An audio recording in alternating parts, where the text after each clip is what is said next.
Good afternoon and good evening. Welcome to the Massey channel. Make sure you subscribe and follow these links on the screen.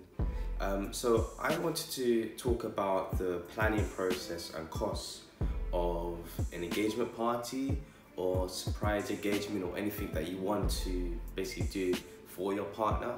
The first thing I want to start off saying is, well, for myself, I wanted to, where should I do it? That's the biggest type of challenge that I had, because I had to try and do something big but within budget, because I've taken her to the Shard, I've taken her to a little boat meal.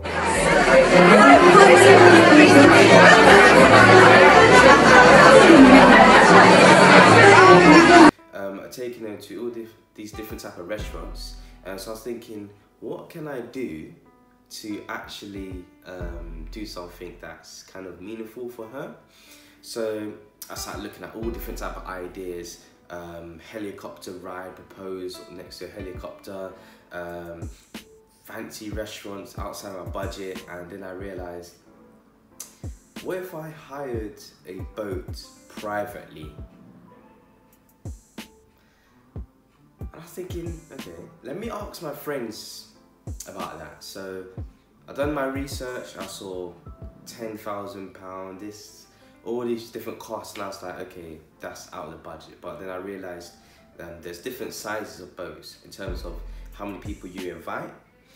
So you might be thinking where you want to do yours, but it really depends on what's in your budget. Maybe they appreciate the smaller things in life. I know Samantha does, but me, my personality, I just wanted to, yeah. So first thing you need to sort out is where you should do it.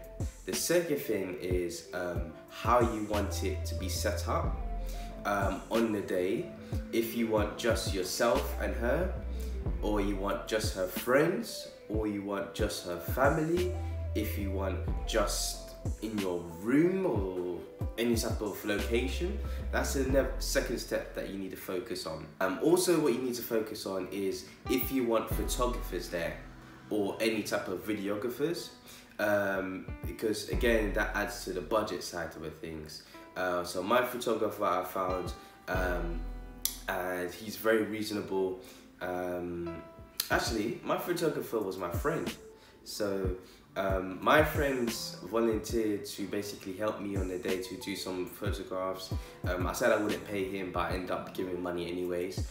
So what you should do as well is try and find people that can assist you, who have all different type of skill groups within your network, and that will help you save costs in that way.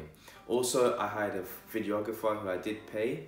In terms of budget as well, what I done is I done half up front, and then when it got delivered, do the other half, so that spreads out your costs as well, and that goes on to the budget. So you need to make sure that you have maybe, I don't know, a couple £100, thousands. It really depends on how much you're getting paid and how much you want to spend on your partner. For myself, everything costs quite a lot. It went into the thousands. It's because I just want to do everything perfect and stuff like that. So next thing you need to do is set a budget, because without a budget you might be overspending on stuff you don't need. First step would be, how can I save for this? So make sure you put something in plan each month. Maybe £30 a month you want to save, £50 or whatever. Try and ask your friends for different type of things that could help assist you. Another thing I've done is I booked an appointment to view the boat. There's no point paying for a service that you haven't seen. So myself, Samantha's mum, Samantha's dad, all went down in January. We got engaged in July.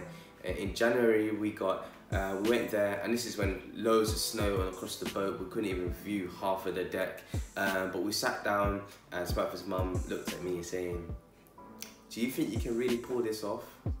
And I said, in my head I'm thinking, without God nothing can be done. So I was praying that I'll be able to do this, because they said the figure. Both of Samantha's parents looked at each other, and looked at me, and I was like, in my head, how am I going to do this? But it's in God's control. So book an appointment to view where you're going to go. Next step would be how to make it memorable.